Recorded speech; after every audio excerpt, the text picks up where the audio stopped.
So now, I will do a tutorial about the data in computers.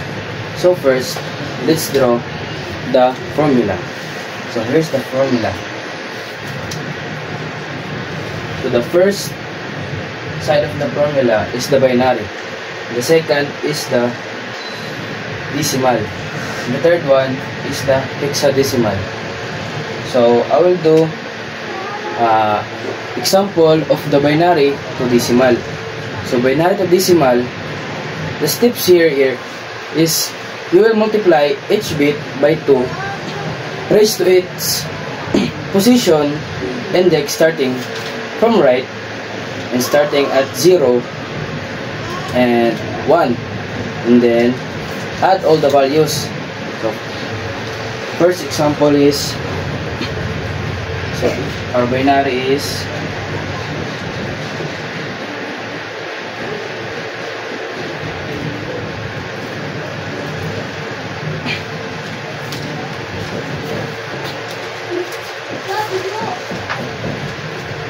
so we'll put the binary like this.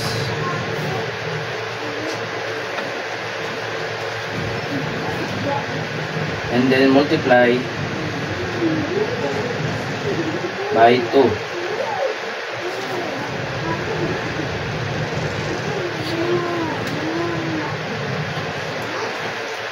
So the answer in the first is 8, 0, 2, and 1. And then add all the values. So the output is 11. Then the second example is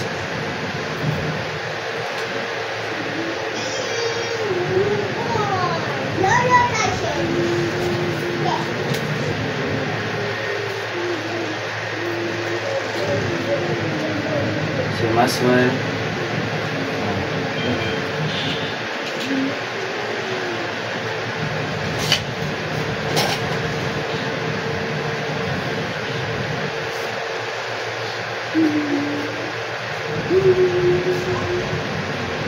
Multiply by 2.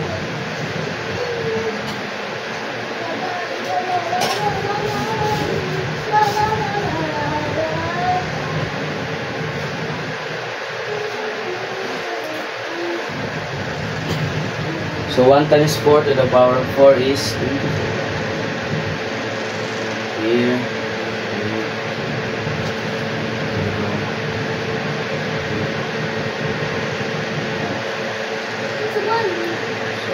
Output is 26. No, balik tayo.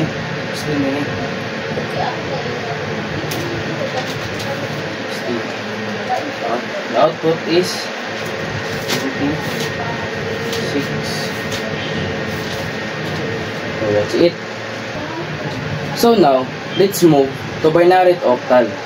So the steps here is to group binary digits into 3 bits from right to left. Then convert each group to octal. So first example, our binary is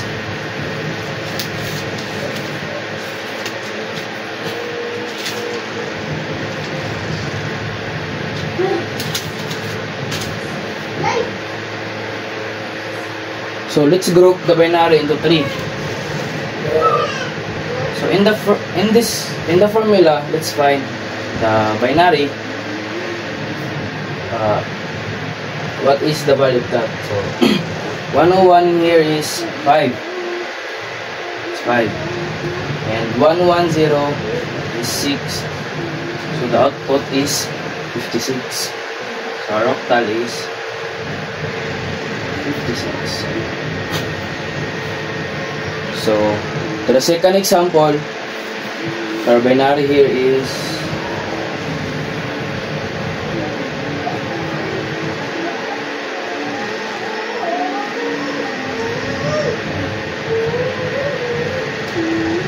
so group to 3 bits, and then the 110 here is 6. 6 or octal is 6. So that's how you find out the binary to octal.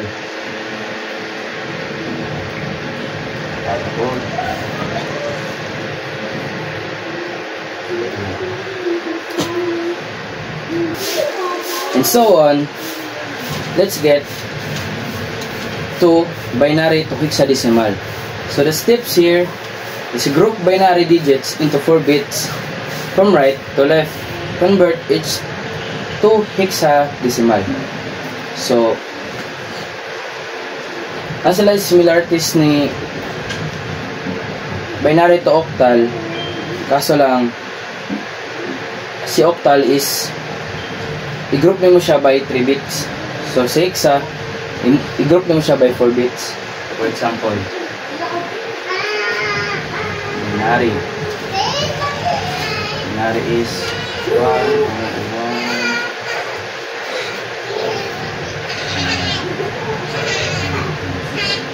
So group ni mo 4.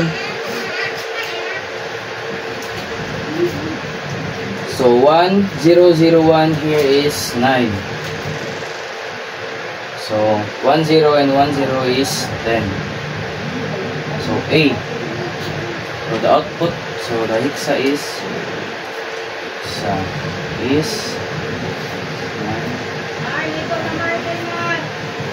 So that's the answer. The second example.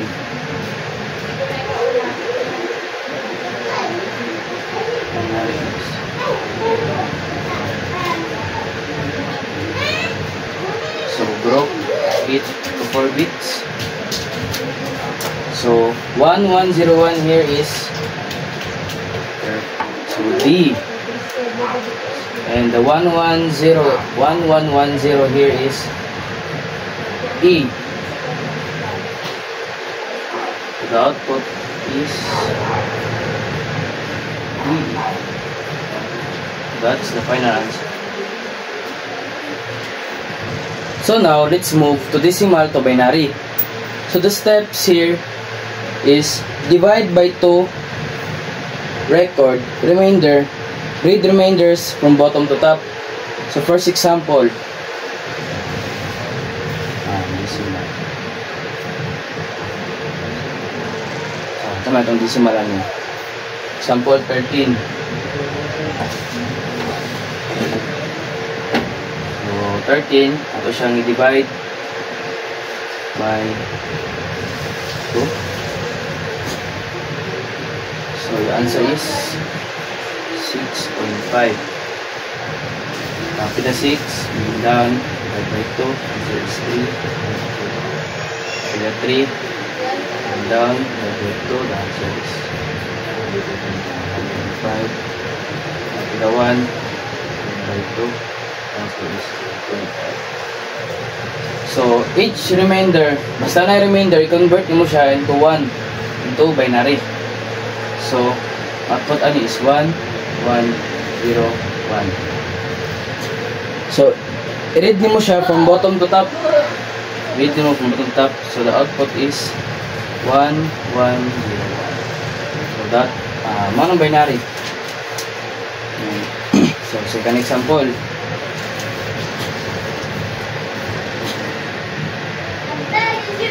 Second example is decimal 25. 25 divided by 2 equals to 12.5. So copy the 12, bring down, divide by 2 equals 6 to 3. So copy the 6, divide by 2 equals 2.3. Copy the 3, divide by 2 equals to 1. Copy the 1, the 2 equals 2. Convert the remainder into binary. So here is 1, 1, 0, 0. So output is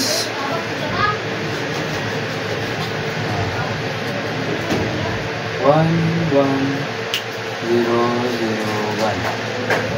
So that's our decimal to binary. So now, let's move to decimal to octal. So the step is divide by 8, record remainder, read from bottom to top. So same lang gyapon ngayon na sa decimal to binary. So example is, decimal is 36, divide na to 8.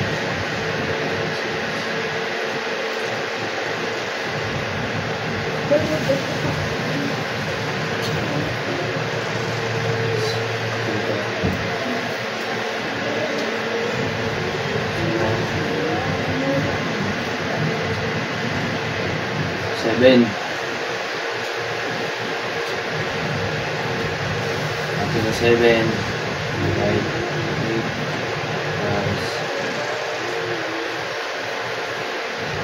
plus 0.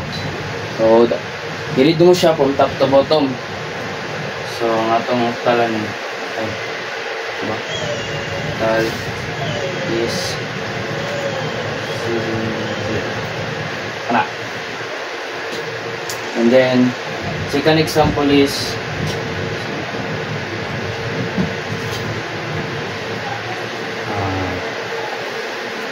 60. Divide siya by 8.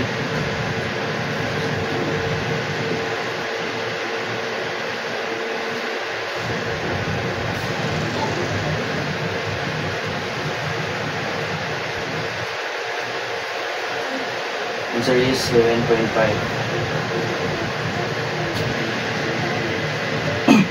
It's a 7, 8. And then, so, ko na siya. So, ang output is still 7. So let's move to decimal, to hexadecimal. So the steps is divide by 16, record remainders, convert remainders to 9 and to letters. So for example,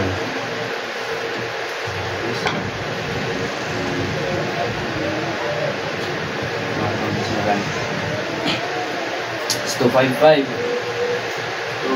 255. 255 divided by 16 equals to 15.9375. So copy the 15 and then divide to 16. So the answer is 0.375. Is it correct? Ano? 9375. So, i-multiply mo ang imong remainder sa 16. So, the output is so 15. 15.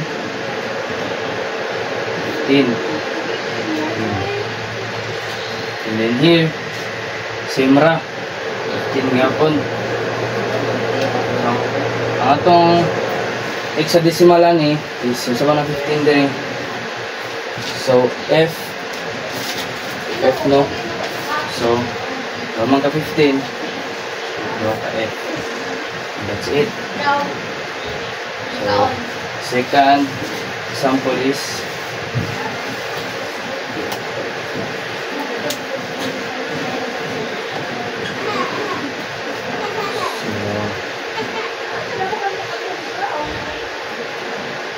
One, two, three. Down to 1, 2, 3 divided to 16. So the answer is 7.68.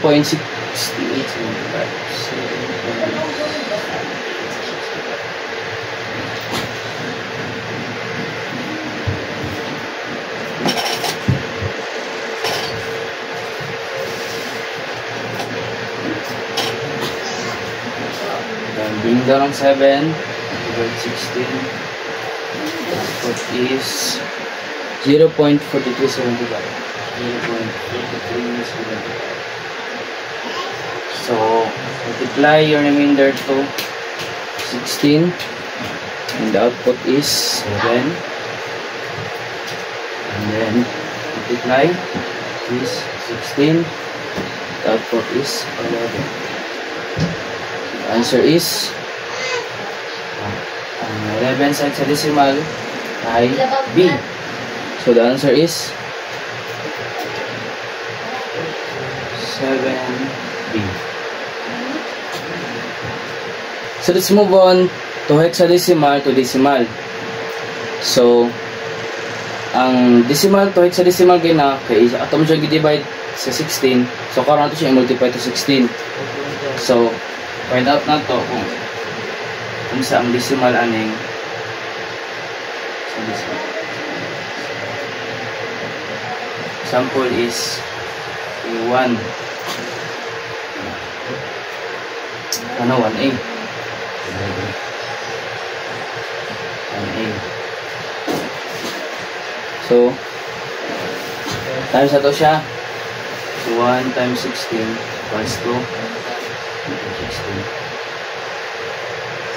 Tapos ang A sa hexadecimal saman. So 10. So 10 times 16 or 0. So 0 man ang yung exponent, pwede na ito siya ma-multiply yung ano, still 1 na siya. So 10 itong ibutang din. So ang output ani is ito na.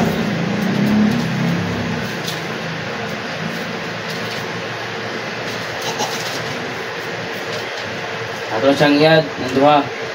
Output ani is 26. And the second example is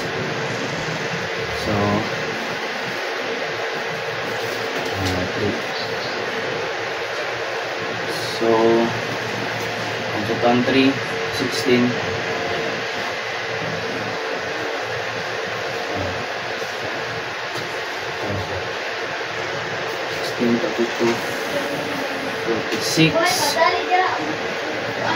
Then ang F dari is 15. 15 times 16 equals to 0 man ang exponent dari. Parang ang kapihon. Tapos lahat na ng duha. So ang output is ano? 18 guys. 18 sa 48.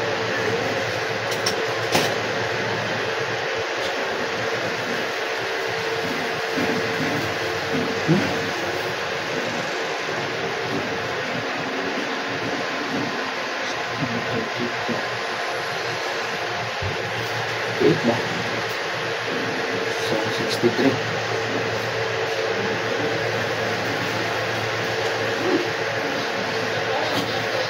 So that's it. So next is hexadecimal to binary. So convert each hexadecimal digit to its 4 bits binary equivalent. So for example, 1. So itong binary. Ha? Next is 1. Is 1. So, unsa man ang 1 dire? 1. So, i-group man to siya into 4 bits. So, mag-add tag 0. Pwede nga din na. Ano siya? And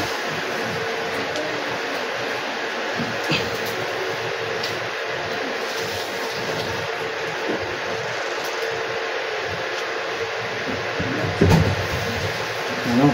Ulit ko. Sakto dahil, sakto.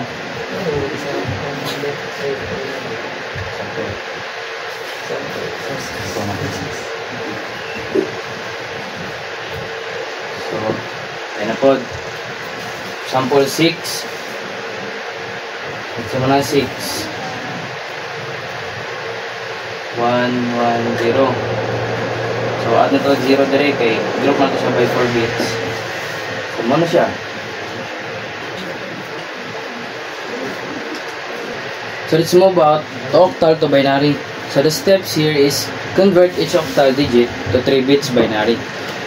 So for example, itong octal octal is 67.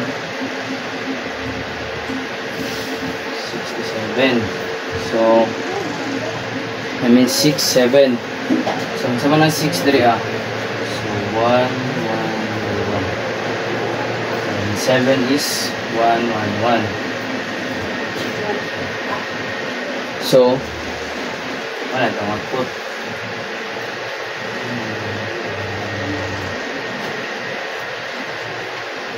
So, this is our binary.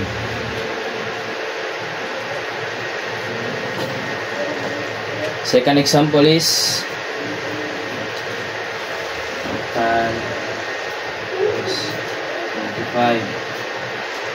25. Ito diri is 1, 0. So, magatag 0 diri para mag-group siya into 3 bits. Then, 5 is 101. And down, merge na to sila. Ang output ani is 0, 1, 0, 1, 0, 1.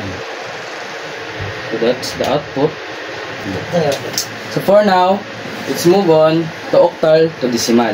So, multiply each digit by 8 raised to its position index. So, right to left, kibali. So, for example is, kung octal is 17. 17. So, itong multiply, 1, 2, 8. 1 plus and so ang 7 multiply na ito by 8. So 0 man na yung exponent, so hindi na siya ma-rate. So ato lang yung tapos. So the output is yan po sila. Yan. So the output is 15. So second example is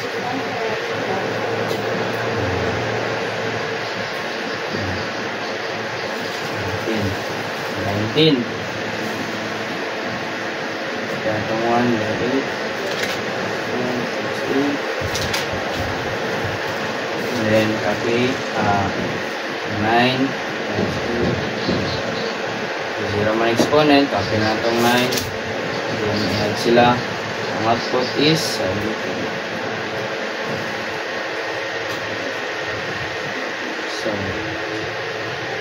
So that's it. I hope that you've learned something from our tutorial for today's video.